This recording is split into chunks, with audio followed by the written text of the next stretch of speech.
بسم الله الرحمن الرحيم. يا أيها الذين آمنوا شهادة بينكم إذا حضر أحدكم الموت حين الوصية اثنان ذوى عدل منكم أو آخران من غيركم إن أنتم ضربتم في الأرض فأصابتكم مصيبة الموت تحبسونهما من بعد الصلاة فيقسمان بالله إن ارتبتم لا نشتري به ثمنا ولو كان ذا قربى ولا نكتم شهادة الله إنا إذا لمن الآثمين فإن عثر على أنهما استحقا إثما فآخران يقومان مقامهما من الذين استحق عليهم الأوليان فيقسمان بالله لشهادتنا أحق من شهادتهما وما اعتدينا إنا إذا لمن الظالمين. صدق الله العظيم. قابل احترام بھائیوں اور عزیز طلبہ، قرآن مجید کی یہ آیت 7ویں پارے میں سورہ مائدہ کی آیات میں سے یہ 2 آیتیں ابھی آپ کے سامنے پڑھی گئیں، اور قرآن مجید کی یہ والی آیات اور یہ سورت جو ابھی آپ کے سامنے جس کی آیتیں پڑھی گئیں، یہ وہی سورت ہے جس کا یہ سلسلہ درس بہت زمانے سے رک کر اٹک کر چل رہا ہے. کبھی بیچ میں میری غیر حاضری، کبھی کوئی بیماری تو کبھی کوئی عذر، لیکن آج قرآن مجید کی جن آیات کا انتخاب کیا یہ اسی صورت کی 2 آیتیں ہیں. اور کچھ عجیب معاملہ یہ ہے کہ ان دونوں آیتوں کے متعلق مفسرین یہ کہتے ہیں یہ اپنی فٹنگ اور بناوٹ کے اعتبار سے قرآن مجید کی مشکل ترین آیات ہیں. اللہ تبارک و تعالی سے میں بھی مانگوں اور آپ بھی اللہ تبارک و تعالی اپنے فضل سے ان کا صحیح فہم اور سمجھ نصیب فرمائے، اور ہم جب یہاں سے جدا ہوں اور جائیں تو کچھ نہ کچھ حصہ لے کر جائیں. ان آیات کو سمجھنے کے لیے اس سے پہلے مجھے ایک بات عرض کرنی ہے. اگر ہم نے اور میں نے آپ کے درمیان کوشش کر کے اللہ پر توکل کر کے اس بات کو صحیح طریقے سے کہہ لیا تو مجھے امید ہے کہ یہ آیات انشاءاللہ سمجھ میں آئیں گی. یہ سورہ مائدہ جو اللہ کے بندے، جو بھائی، جو بزرگ یہاں شروع سے آئے ہیں، جب سورت شروع ہوئی تھی تو اس موقع پر یہ بات بار بار آئی تھی کہ یہ اس زمانے میں مدینہ منورہ میں اتری جس زمانے میں اسلامی احکام مکمل ہو رہے تھے. اتنی موٹی سی بات تو ہم سب کو معلوم ہے کہ قرآن مجید ایک دفعہ میں نازل نہیں ہوا. اللہ کی جانب سے حسب ضرورت حضور پاک علیہ السلام کے قلب اطہر پر اتارا جاتا رہا. جس موقع پر جتنی ضرورت پیش آئی، کبھی ایک سورت، کبھی ایک رکوع، کبھی ایک آیت، کبھی آیت کا چھوٹا سا حصہ، قرآن مجید کے نازل ہونے کی شکل یہ تھی. تو جس زمانے میں اسلامی احکام تکمیل یعنی مکمل ہونے کی طرف کو چل رہے تھے، اس زمانے میں قرآن مجید کے اندر یہ سورت نازل ہوئی. اس لیے اس کے اندر بنی اسرائیل، یہود اور اہل کتاب یعنی عیسائیوں کا بھی بہت تذکرہ ہے، اور اللہ تبارک و تعالی نے ان دونوں کے تذکرہ کر کے ہمیں، آپ کو اور مسلمانوں کو ایک تاکید فرمائی کہ یہ غلطیاں ان سے ہوئیں. اس بنیاد پر اللہ تبارک و تعالی نے انہیں دنیا کے اسٹیج سے ہٹا دیا. تم سے یہ غلطی نہ ہونی چاہیے کہ تم خیر امت ہو. اب قیامت تک کے لیے ذمہ داری تمہیں دی جا رہی. قرآن مجید جو زبان استعمال کرتا ہے وہ بڑی عجیب و غریب، بڑی پیاری، بڑی گہری اور ایسی جس میں یہ چاہت ہے کہ اس کے ماننے والے اس بوجھ کو اٹھائیں. قانون کی زبان ہماری اردو میں کہا جاتا ہے لٹھمار زبان ہوتی ہے، ایسا کرو ایسا کرو ایسا کرو، مگر قرآن یہ زبان نہیں بولتا، اپیل کرتا ہے۔ اگر کرو گے تو اللہ کے ہاں یہ انعام ملے گا، نہیں کرو گے تو اللہ کے ہاں پکڑ ہوگی، انعامات اتنے شاندار ہوں گے۔ تو گویا کہ انسانوں کے اندر جذبات کو بھڑکایا بھی جاتا ہے۔ یہ انداز عجیب و غریب ہے۔ ہم اور آپ دن رات اپنے گھروں میں دیکھتے ہیں، کبھی کبھی کوئی ماں اپنے بچے سے کہتی ہے بیٹا اگر آپ یہ کام کریں تو ہم آپ کو یہ دیں، 5 منٹ پہلے اس نے کہا ہوتا ہے کہ یہ کرو، تو بچہ سکڑ کر ایک جانب کو بیٹھ جاتا ہے، اور جب وہی ماں لہجہ بدل کر یہ کہتی ہے کہ بیٹا اگر آپ یہ کام کریں گے تو ہم آپ کو یہ دیں گے، کود کر چلا جاتا ہے۔ لہجے کا فرق ہے، زبان کا فرق ہے۔ ایک ادائیگی ایسی تھی جس نے بچے کو کھڑا کر دیا اور کام پر لگا دیا۔ بغیر کسی تشبیہ کے یہ بات سمجھنی چاہیے، اللہ بھی اپنے بندوں سے آخری محبت سے بات کرتا ہے، حالانکہ اسے یہ حق ہے نماز پڑھو ورنہ گردن توڑ دیں گے، اسے کہنے کا حق ہے۔ اور اگر وہ اس طرح سے ہم سے اور آپ سے کہتا، غلط نہ کہتا صحیح کہتا، وہ ہمارا خالق، ہم اس کی مخلوق ہیں، ہم کر بھی کہہ سکتے تھے۔ ایک نماز کے چھوڑنے میں اگر پوری بستی ویران کر دی جاتی، سب کے سب مار دیے جاتے، تو کون کیا کر سکتا ہے؟ پڑھتے رہو وظیفے، کرتے رہو ختم خواجگان، کیا ہوتا ہے؟ ان کی طاقت پر کوئی اثر پڑتا نہیں۔ اس لیے بزرگ کی بات بڑی اچھی لگی کہ ساری دنیا کے انسان بھی اگر نافرمان ہو جائیں تو اللہ کو تو کوئی ٹینشن ہے نہیں، ان کی آنکھوں میں سرخی نہیں آتی، مرا کرو، اپنے آپ کو سڑاؤ گے۔ لیکن رب العالمین کا معاملہ عجیب و غریب ہے، بغیر کسی غرض کے بھی محبت سے باتیں کرتا ہے، سبحان اللہ۔ ماں اپنے بچے سے کوئی بات کہتی ہے تو غرض ہوتی ہے، باپ اپنے بچے سے کچھ کہتا ہے تو غرض ہے، استاد اپنے شاگردوں کو سمجھاتا ہے تو اس کے پیچھے کوئی منفعت ہے، کسی کو لے۔ حد یہ ہے کہ انبیاء علیہم الصلاۃ والسلام بھی اپنے امتیوں سے اگر کچھ کہتے ہیں تو ان کے پیچھے بھی ایک ان کی آرزو ہوتی ہے تاکہ کل کو اللہ کے ہاں ہم سرخرو ہوں، اللہ کے ہاں یہ مقام ملے کہ آپ نے ہمیں جو پیغام دیا تھا ہم نے اس پیغام کو ادا کر دیا، تو ان کے پیچھے بھی ایک منفعت ہے۔ مگر تنہائی میں کبھی سوچیں کہ رب العالمین کی ہم سے کیا منفعت ہے؟ ہم جیسے فقیر، قلاش، محتاج، پھانس لگ جائے تو آنکھوں میں آنسو آ جاتے ہیں، بخار زور کا آ جائے تو بستر پر گر جاتے ہیں، سر کا درد کبھی ناقابل برداشت ہو جائے تو پٹیاں بنواتے پھرتے ہیں۔ تو وہ مالک الملک ہم سے کیا چاہے گا؟ یہ تو رب العالمین کا عجیب و غریب کرم ہے کہ اپنے بندوں سے محبت سے بات کرتا ہے۔ پتہ چلا کہ انسان کو بنایا، اس کی فطرت کو بنایا، اس کے احکام اتارے، اور اسے معلوم ہے کہ میرا بندہ کون سی والی زبان سے خوش ہوتا ہے، اس سے وہ والی زبان بولتا ہے، اور عجیب و غریب طریقے پر بندے کو ابھارا گیا قرآن مجید میں، ایسا کر لو ایسا کر لو ایسا کر لو، جنت کے باغات دکھلائے، انعامات دکھلائے، اپنی ملاقات بیان کی۔ بہت ہی کوئی ناہنجار انسان ہوگا، سچی بات یہ ہے، جو اتنی باتوں کے باوجود بھی اللہ کی طرف کو نہ آئے۔ میں نے کسی اللہ والے سے یہ بات سنی تھی کہ اگر کوئی انسان قبر کے اندر پکڑا جاتا ہے، سچی بات ہے کہ اس سے بڑا کمینہ کوئی نہیں، اتنا بڑا تھا گویا کہ وہ اس کا حقدار ہے کہ اس پر سانپ لوٹے، اسے بچھو ڈسیں، وہ ظالم اتنا ہی بڑا ظالم۔ یعنی اتنی عنایتوں، مہربانیوں، الطاف کے اعلانات کے بعد انسان پھر بھی ٹسمس ہونے کو تیار نہیں، تو اس کا کیا مطلب نکلا؟ جس طرح سے ہم دیکھتے ہیں سگریٹ کی ڈبی پر لکھا ہوتا ہے کہ نہیں تمہاری صحت کے لیے مضر ہے، یہ نقصان دہ، مگر پینے والے پھر بھی پیتے ہیں۔ اس کا مطلب یہی تو نکلا کہ زہر ہماری آنتوں کو کاٹے گا، دل کو پھاڑ دے گا، مگر پھر بھی کھانا ہے، تو ٹھیک ہے اپنی موت کو گلے لگاؤ۔ لیکن رب العالمین کا نظام ہے، یہ نہیں کہا جا رہا ہے کہ انسان سے کبھی غلطی اور چوک نہیں ہوگی، چوک تو انسان کی فطرت میں، مگر رب العالمین کا غضب اس موقع پر بھڑکتا ہے جب انسان جسارت اور ڈھٹائی کا مظاہرہ کرتا ہے، ایک غلطی پھر غلطی پھر غلطی پھر غلطی، اور اپنی غلطیوں کی تعویلیں کرتا چلا جائے تو رب العالمین بندے سے ناراض ہوتا ہے۔ بہرحال میں نے بات اس لیے عرض کی کہ قرآن مجید کی اس صورت میں رب العالمین نے جو احکام دیے وہ بڑے اہم ہیں۔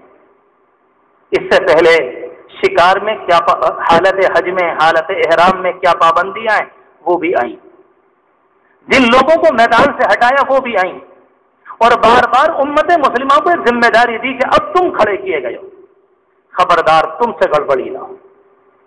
ہم میں سے جو لوگ قرآن مجید کا ترجمہ دیکھنے کے عادی ہیں، کبھی قرآن مجید کا پہلا پارہ لے لیجیے گا اور قرآن مجید کے پہلے پارے کو سورہ فاتحہ کے بعد شروع کریں، دیکھیں